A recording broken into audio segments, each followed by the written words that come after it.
उस जमीन का मालिकाना हक तक नहीं मिलता। कितना बड़ा होता है एक गरीब का घर, इतना बड़ा होता है क्या गरीब का घर?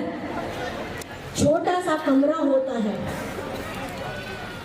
ऊपर छत भी मजबूत नहीं होती है, दीवार भी नहीं होती है ढंग की। बरसात आए यहाँ तो बाढ़ का भी आपका हमेशा खतरा लगा हुआ रहता है। बाढ़ आए तो कहीं ना कहीं पानी के द्वारा सांप बिच्छू के अंदर ना घुस जाए। घर पे एक मजबूत खाट नहीं होती, घर में एक मजबूत चूल्हा नहीं होता। ये दर्द है यहाँ के मजदूर भाइयों का, ये दर्द है यहाँ के टी ट्राइब का, यहाँ के आदिवासियों का। ये किसी ने समझा नहीं। अंग्रेज तो चले गए, लेकिन अंग्रेज के स्वरूप में यहाँ पे सत्ता में बैठे लोगों ने भी वही व्यवहार किया है, तो इनमें और अंग्रेजों में कोई फर्क नहीं है।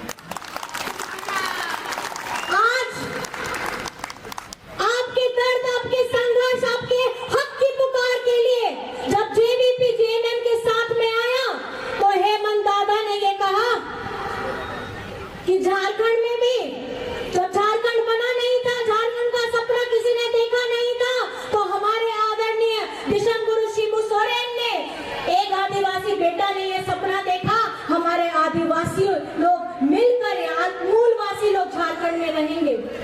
संघर्ष किया, लाठियां खाई, सर फूटा, कितने परिवार के कितने सारे लोग पिछड़ गए, कई लोगों ने अपनी आहुतियां दे दी, जेल चले गए, पूरा जीवन संघर्ष में चला गया। हमेशा याद रखिएगा, पहली पीढ़ी जो होती है वो हमेशा ऐसा संघर्ष करती है कि जिन्हें लाठियां खाना पड़ता है, जिनको अपने जान का परवाह नहीं करना होता है, अपनी मिट्टी के लिए, अपने जंगल के लिए, अपने जमीन के लिए, अपने पानी के लिए, उन्हें वो लड़ाई करके अपनी आहुति देनी पड़ती है।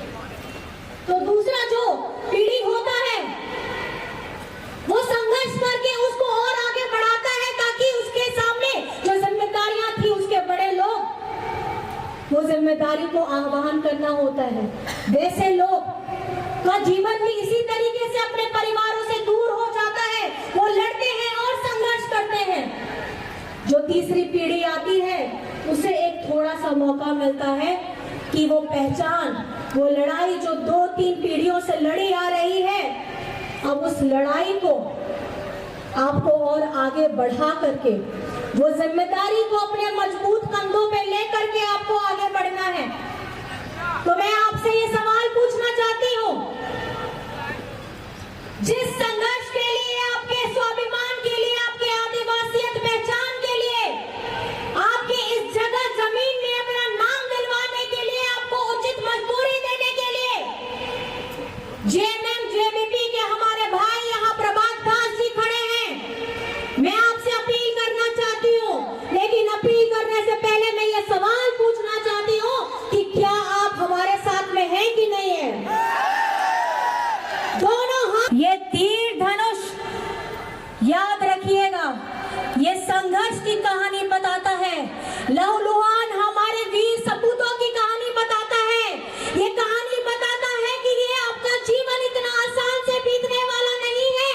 आपको अपने हक, अपने अधिकार, अपने सम्मान, अपने पहचान के लिए हमेशा तीर धनुष की तरह, जैसे उन्होंने हमारे वीर सपूतों ने संघर्ष किया, ऐसे आप लोगों को भी संघर्ष करना है।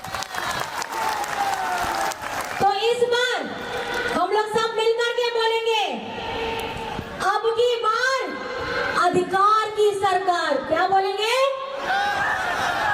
अब की बार, अब की बार, अब की बार। और हमारे जितने भी भाई बंधु हैं, बहुत दूर दराज से आए हैं, आप सभी का मैं अभिनंदन करती हूँ, आभार करती हूँ। अभी और भी कार्यक्रम है, आगे के कार्यक्रमों में जाना है और सफर भी लंबा है। तो उड़िया में है क्या यहाँ पे?